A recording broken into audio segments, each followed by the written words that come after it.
नमस्कार, स्वागत है आपका 99 न्यूज के इस बुलेटिन में और इस वक्त आपके साथ मैं हूं दीपाली श्री। सीधे बढ़ते हैं खबरों की ओर। अभिनेत्री कंगना रनौत के मुंबई पहुंचने से पहले बीएमसी ने कंगना के दफ्तर में तोड़फोड़ शुरू कर दी है।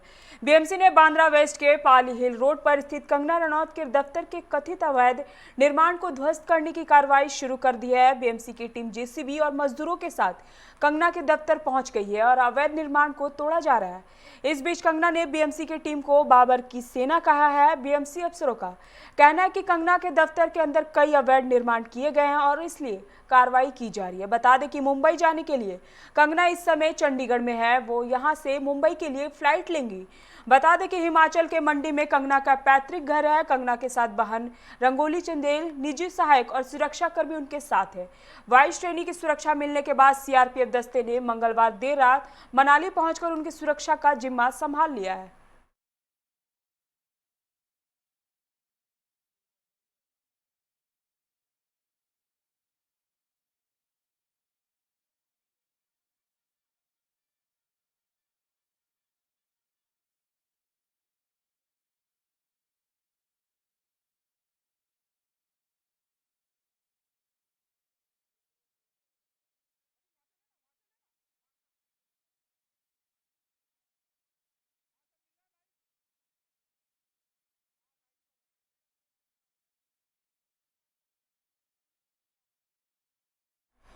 5 महीने से अधिक समय में से बंद स्कूल 21 सितंबर से अब चरणबद्ध तरीके से खुलने जा रहे हैं। इसके लिए स्वास्थ्य और परिवार कल्याण मंत्रालय ने मानक संचालन प्रक्रिया जारी कर दी है। इसके बारे में स्वास्थ्य मंत्री हर्षवर्धन ने कहा कि स्कूलों को चरणबद्ध तरीके से खोला जाएगा। स्कूल आने वाले सभी लोगों को स्वास्थ्य पर लगातार निगरानी रखनी होगी। जहां तहां थूकने पर पाबंदी होगी। दिशा निर्देशों में साफ कहा गया कि स्कूल में राज्य हेल्पलाइन नंबर के साथ ही स्थानीय स्वास्थ्य अधिकारियों के फोन नंबर भी प्रदर्शित किए जाएंगे।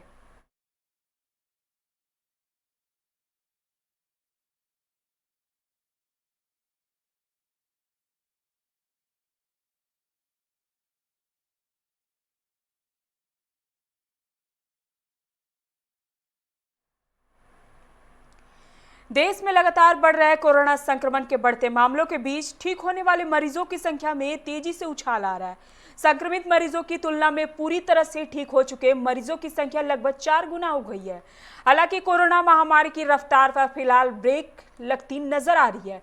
देश में कोरोना संक्रमितों की संख्या 43 लाख को पार कर गई है। इसमें से 33,98,845 लोग पूरी तरह से ठीक हो चुके हैं, जबकि 8,97,394 एक्टिव केस मामले हैं। कोरोना वायरस की वजह से अब तक 43,890 लोगों की जानें जा चुकी है। बीते 24 घंटे के दौरान करीब 90,000 मामले सामने आए और इस दौरान 74,894 मरीज भी पूरी तरह से ठीक हुए हैं।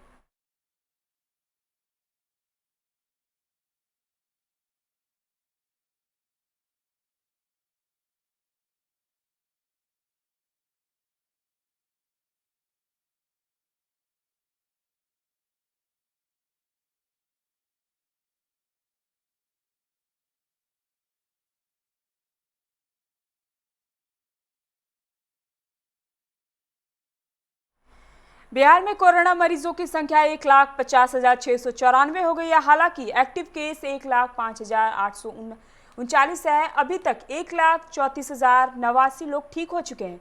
रिकवरी दर बढ़कर 89% हो गई है। यह देश में सर्वाधिक है। पिछले 24 घंटे में 1,52,671 जांच हुई और 1,667 नए संक्रमित मिले।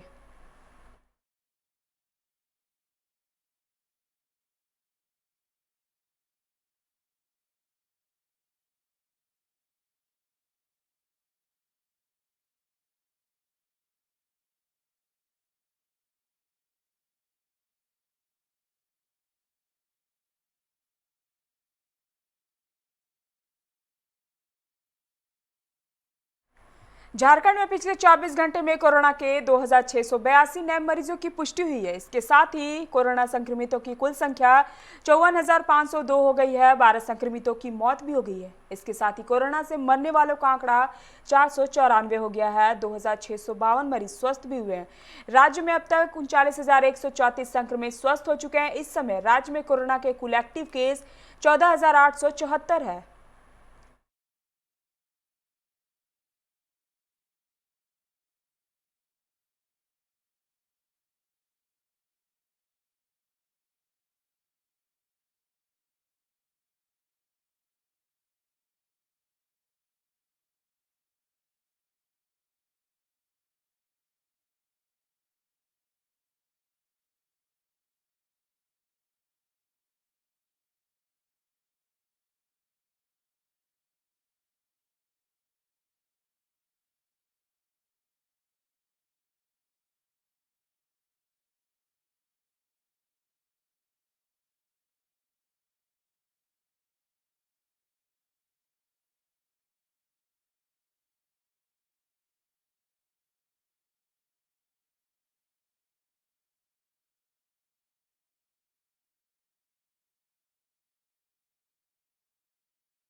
झरिया के पौदारपाड़ा में बुधवार सुबह नाले से 45 वर्षीय रॉबिन डे का शव बरामद किया गया है। नाले में गिरने के बाद डे को तुरंत बाहर नहीं निकाला जा सका। इस मौके पर ही उसकी मौत हो गई। इस घटना के बाद आम लोगों में धनबाद नगर निगम के प्रति आक्रोश है। घटना के लिए नगर निगम की लापरवाही को जिम्मेदार ठहराया जा रहा है। लोगों ने घटना की जानकारी झरिया पुलिस को दी। वहीं स्थानीय लोगों ने धनबाद स्थित रॉबिन के परिजनों को घटना की सूचना दी। जानकारी मिलते ही परिजन घटनास्थल पर पहुंचे। मृतक की पत्नी कल्पना डे, 7 वर्षीय पुत्री व 6 वर्षीय पुत्र का रो रो कर बुरा हाल है।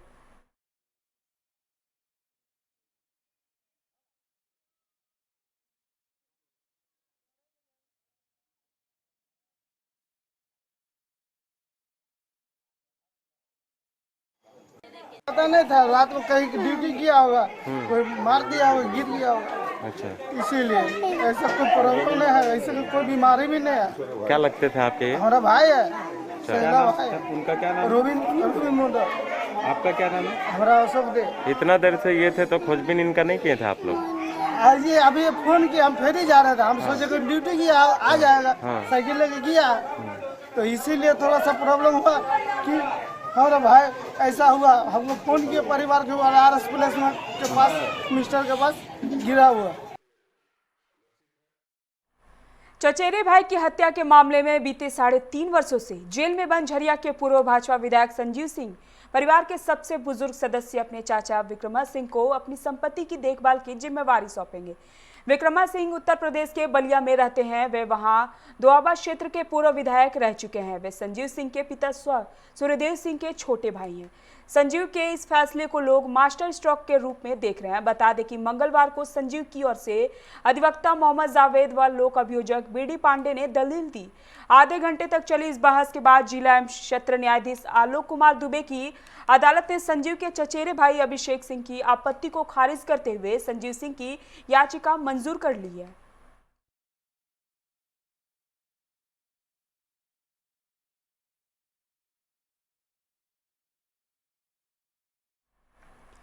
विनोद बिहारी महतो कोयलांचल विश्वविद्यालय की ओर से स्नातक में नामांकन को लेकर पहली सूची बुधवार को जारी होने की संभावना है।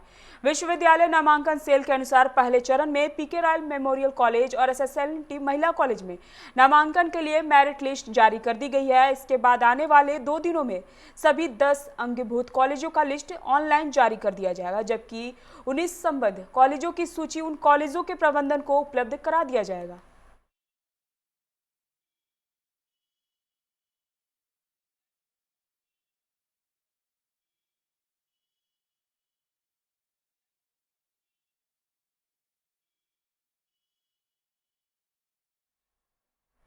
धनसार थाना क्षेत्र के मनेटाण में बीती रात चोरों के एक दल ने श्रीराम मेडिकल नामक प्रतिष्ठान में ताले को तोड़कर दुकान के कैश काउंटर में रखे 25,000 लेकर चलते बने।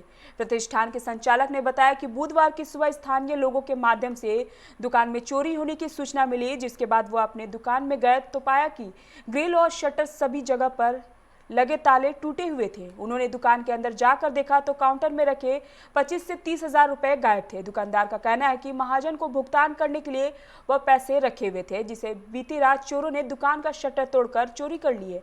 घटना की सूचना धनसार पुलिस को दे दी गई है। पुलिस मामले की जांच कर रही है।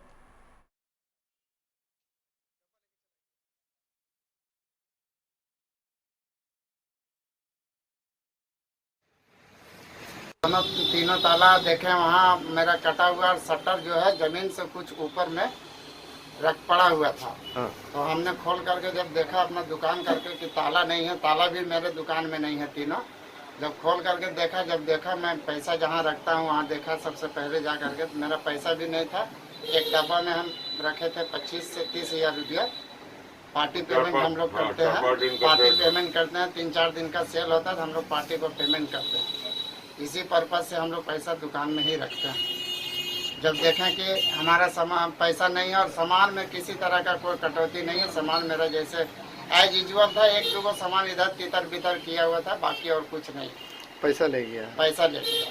कितना ले गया है? वही 25 से 30,000 रुपया। आपका किस चीज का दुकान है, किस नाम? हमारा न्यू श्रीराम मेडिकल के नाम से है, मनेटाउन पानी टंकी के साथ। धनबाद में निजी अस्पतालों की मनमानी रुकने का नाम नहीं ले रही है। ताजा घटनाक्रम गोविंदपुर के बोरियो में अवस्थित एक निजी अस्पताल का है, जहां इलाज में लापरवाही को लेकर मरीज के परिजनों ने जमकर हंगामा किया। हंगामा की सूचना के बाद गोविंदपुर पुलिस मौके पर पहुंचकर हंगामा को शांत कराया। बताया जाता है कि निरसा इलाके का एक मरीज पाइल्स का ऑपरेशन कराने के लिए अस्पताल में भर्ती हुआ था। कुछ दिनों तक अस्पताल में भर्ती रखे जाने के बावजूद उसका ऑपरेशन नहीं किया गया, जिसके बाद मरीज के परिजनों ने हंगामा शुरू कर दिया। परिजनों ने बताया कि आयुष्मान योजना के तहत इस अस्पताल में भर्ती हुआ था, बावजूद इसके इलाज के नाम पर 5,000 रुपये अस्पताल प्रबंधन को भी दिया गया। हंगामा होने के बाद अस्पताल प्रबंधन ने परिजनों को 5,000 रुपये वापस कर दिए।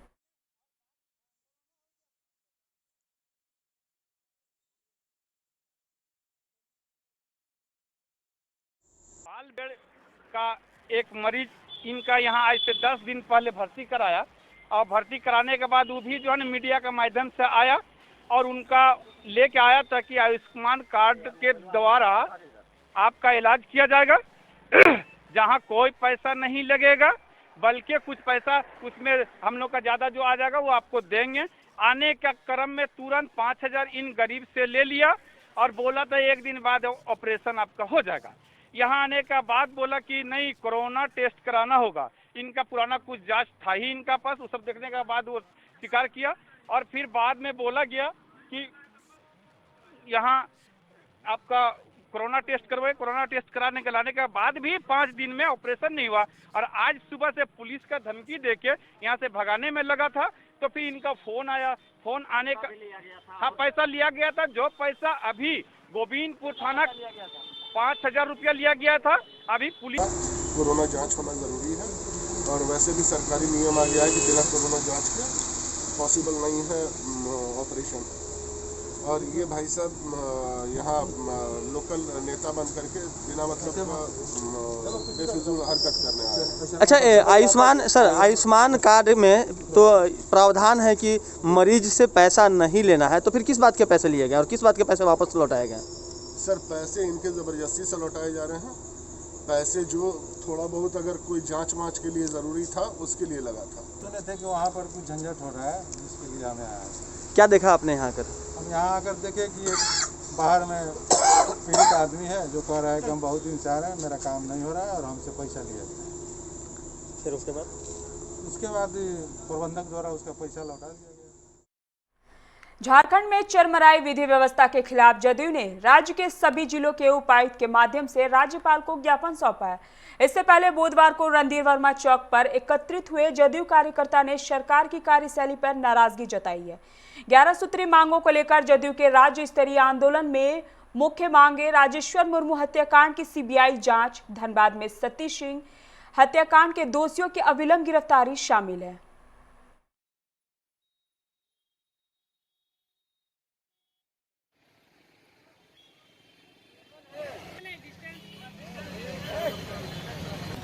आज जिला जनता दल यू की तरफ से हम लोग राज्यपाल महोदय को उपायुक्त के माध्यम से 11 सूत्री मांग का आवेदन दे रहे हैं।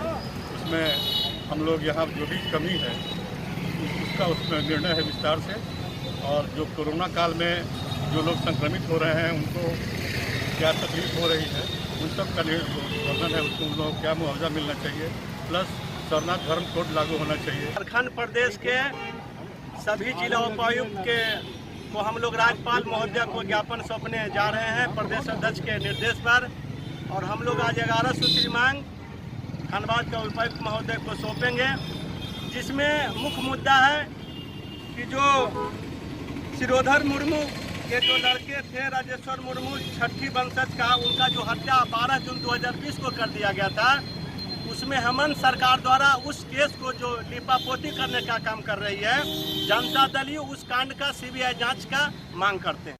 राजद नेता रघुवंश प्रसाद सिंह को दिल्ली एम्स के आईसीयू में भर्ती कराया गया है। रघुवंश पिछले कुछ दिनों से एम्स में फेफड़े की बीमारी का इलाज करा रहे हैं। सीने में दर्द और बेचैनी महसूस होने पर उन्हें आईसीयू में भर्ती किया गया था। बता दें कि 2 महीने पहले रघुवंश प्रसाद कोरोना संक्रमित हो गए थे। उन्हें 17 जून को पटना में भर्ती किया गया था। कोरोना से स्वस्थ होने के बाद रघुवंश को अस्पताल से छुट्टी मिल गई थी। वह अपने घर में स्वास्थ्य लाभ ले रहे हैं। इसी दौरान फेफड़े की बीमारी ने जकड़ लिया है। इसके बाद दिल्ली के लिए वह चले गए हैं।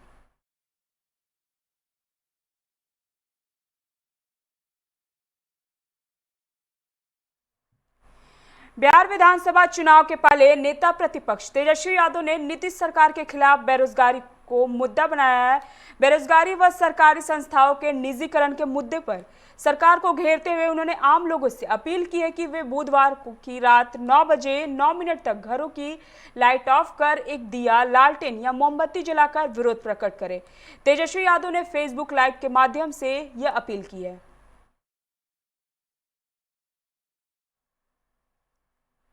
संजय गांधी जैविक उद्यान और इको पार्क सहित वन विभाग के जिम्मे आने वाले सभी पार्कों में 9 अगस्त से विजिटर्स को सैर करने की अनुमति दे दी गई है। पटना जू को सुबह 5:30 बजे से 11:30 बजे तक नियमित रूप से खोला जाएगा। विजिटर्स को अभी सिर्फ वनस्पति क्षेत्र में सैर करने के लिए अनुमति दी गई है। जू के जानवर और पक्षी वाले क्षेत्र में सैर करने पर रोक है। वहीं इको पार्क, वीर कुंवर सिंह आज़ादी पार्क सहित अन्य पार्कों को सुबह और शाम खोलने के लिए अनुमति मिल गई है। पार्क सुबह 5:30 बजे से 11:30 बजे तक और शाम 4 बजे से 7 बजे तक खुला रहेगा। जू और पार्क में मॉर्निंग वॉक कर सकते हैं।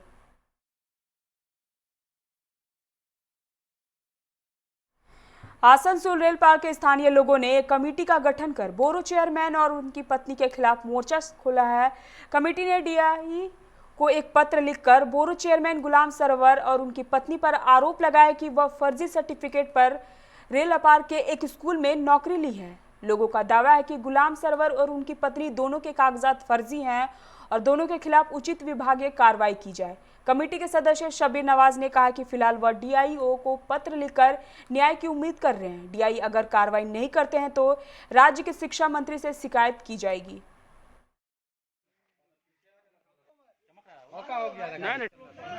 एक सर्टिफिकेट गुलाम सरवर, शगुफ्ता यास्मीन रमानिया स्कूल में काफ़ी दिनों से काम कर रही है। ये तो बच्चों लोग का भविष्य से खिलवाड़ हो रहा है बस इसी के लिए। तो क्या ऐसा आपको इतना दिन के बाद आपको कैसे पता चला कि इसका फेक है? काफ़ी बार हुआ है लेकिन कोई कार्रवाई नहीं हुआ, इसीलिए इस बार फिर दिए। बहुत दिन से जो है ये फ्रॉड सर्विस कर रहा है और इसका जो है हम लोग पता लगाएं कि ये जो है एकदम जाली है। नाम बोलिए। तो गुलाम सरवर, इस वजह से जो है हम लोग जो है इसका हम लोग कार्रवाई कर रहे हैं। इन दिनों आसनसोल ब्लड बैंक में रक्त की काफ़ी कमी है, जिससे मरीजों को रक्त के लिए इधर उधर भटकना पड़ रहा है। ऐसा ही एक मामला मंगलवार को सामने आया है, जिसके बाद रक्त की कमी को पूरा करने के लिए तृणमूल कांग्रेस ने पहल की है। युवा तृणमूल नेता शाहनवाज खान उर्फ राकी ने कहा है कि विधायक मलय घटक और राज्य के मंत्री के निर्देश पर क्षेत्र में जितने भी क्लब और तृणमूल पार्टी ऑफिस है वहाँ के सभी युवा रक्तदान करेंगे। इसके लिए शिविर का आयोजन किया जाएगा ताकि आसनसोल में रक्त की कमी ना हो।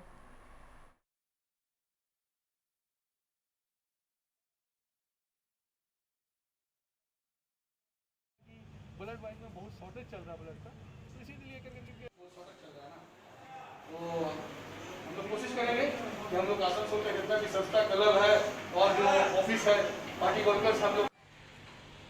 क्या काम था?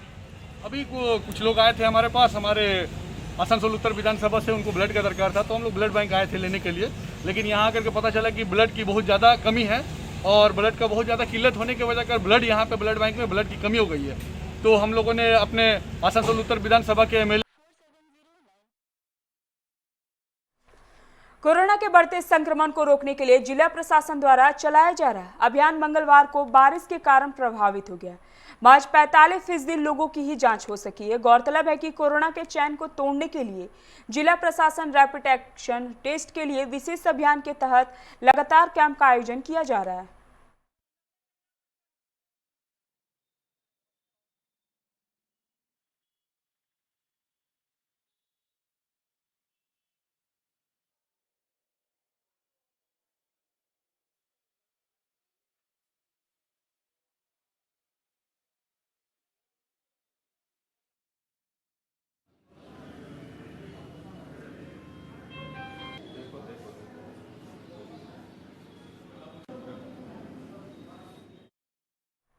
अभी के लिए इतना ही। आप बने रहिए 99 न्यूज़ के साथ। नमस्कार।